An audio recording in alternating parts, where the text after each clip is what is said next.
संतोष देशमुख यांच्या फोन प्रकरणाची काय नेमकी प्रक्रिया झाली न्यायालयात काय? आज प्रकरण प्रलंबित जे होतं ते मागच्या वेळेला आपण काही कागदपत्रांची मागणी वगैरे केली होती. त्या मागणी संदर्भातल्या पूर्तता थोडी कागदपत्रांची झालेली आहे.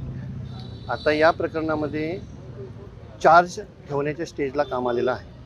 आता आज रोजी आम्ही आरोपी नंबर 1 वाल्मिक कराड यांच्यामार्फत डिस्चार्ज ॲप्लिकेशन दाखल केलेलं आहे आणि त्या डिस्चार्ज ॲप्लिकेशनचा सेसाठी आता पुढची तारीख दिलेली आहे. तुम्ही या प्रकरणात मागणी केली होती ते दिले गेले ते काही फॉरेन्सिकला गेले होते, ते आता कोर्टात सादर केलेत त्यांनी, त्याच्या अजून मिळालेले नाही आहेत. काही त्यांनी देण्याची तयारी दर्शवलेली आहे जे त्यांच्याकडे देणं शक्य आहे ते, त्यामुळे संपूर्ण मिळालेले नाही आहेत पण देण्याची तयारी आहे आणि ते मिळून जातील. प्रॉपर्टी अटॅच त्या संदर्भात काय डिटेल? प्रॉपर्टी अटॅचमेंट संदर्भात तपासी यंत्रणेमार्फत अर्ज दाखल केलेला आहे.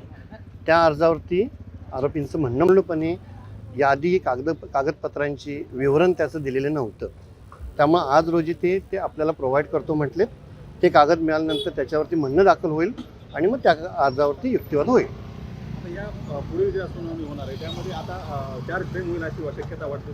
नाही, आता चार्ज फ्रेम व्हायची शक्यता पुढील सुनावणीपर्यंत तरी नाही वाटत, कारण डिस्चार्ज ॲप्लिकेशन दाखल केलेलं आहे आणि ते डिस्चार्ज ॲप्लिकेशनवर तपासी अंमलदार किंवा सरकार वकील पक्षाचं म्हणणं ज्यावेळेला येईल ते म्हणणं आल्यानंतर त्याच्यावरती काय योग्य तो निर्णय होईल. मग त्यानंतर ठरेल चार्ज फ्रेम होणार की डिस्चार्ज. ओके.